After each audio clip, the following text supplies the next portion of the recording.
وانشروا الدين جميلا جل إشراقا يحتوينا يا عباد الله.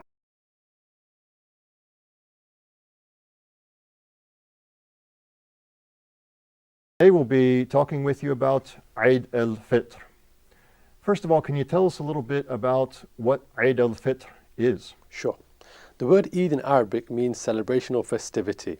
So Eid al-Fitr is the first festivity in the Islamic calendar. It's linked to the blessed month of Ramadan, and Ramadan is the month in which Muslims the world over fast. That means they don't have anything to eat or drink throughout daylight hours. Fasting in the month of Ramadan lasts for 29 or 30 days. After 29 days, Muslims go out to seek if it's the day of Eid al-Fitr or not. This is determined by whether the new moon is sighted, which shows that the Islamic month of Ramadan has finished.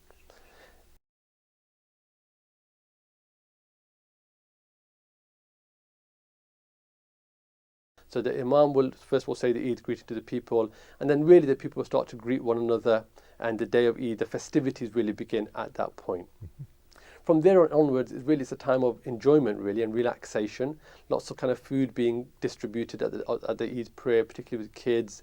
There's families getting together, lots of exchanging of gifts, which is not really a compulsory part of the Eid, but obviously it's a very nice pleasantry to do, and people will exchange gifts. They'll visit one another at people's houses, and it's really very much a community atmosphere. Nearly everybody is off work. In Islamic countries, obviously, there's national holidays, but even here in the UK, many kids are off school on that day and really participating and making the most of the day of Eid.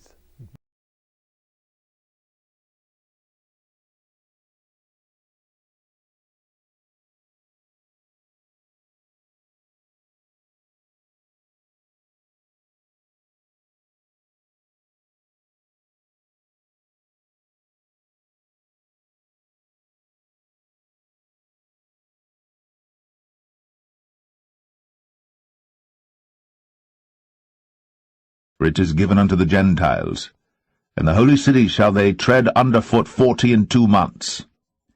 And I will give power unto my 2 witnesses, and they shall prophesy 1,260 days, clothed in sackcloth.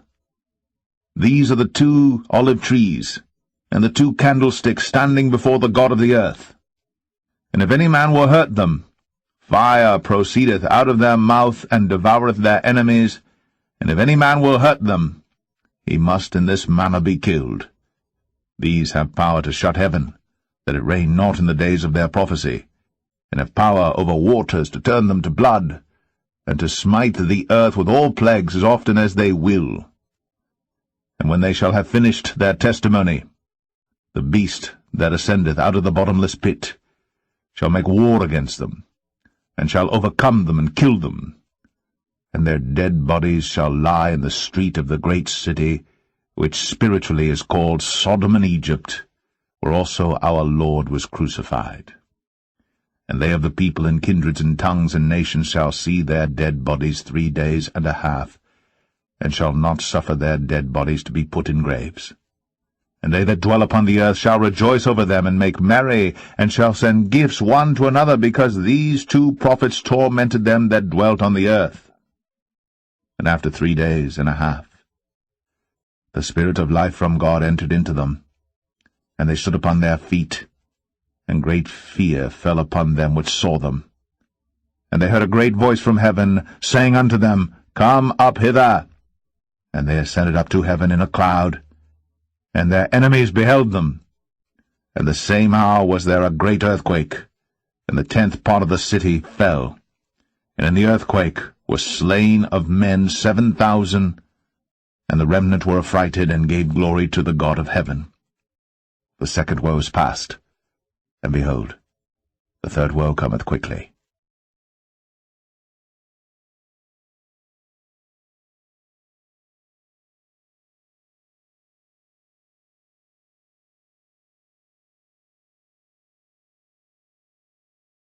There is no God like Jehovah.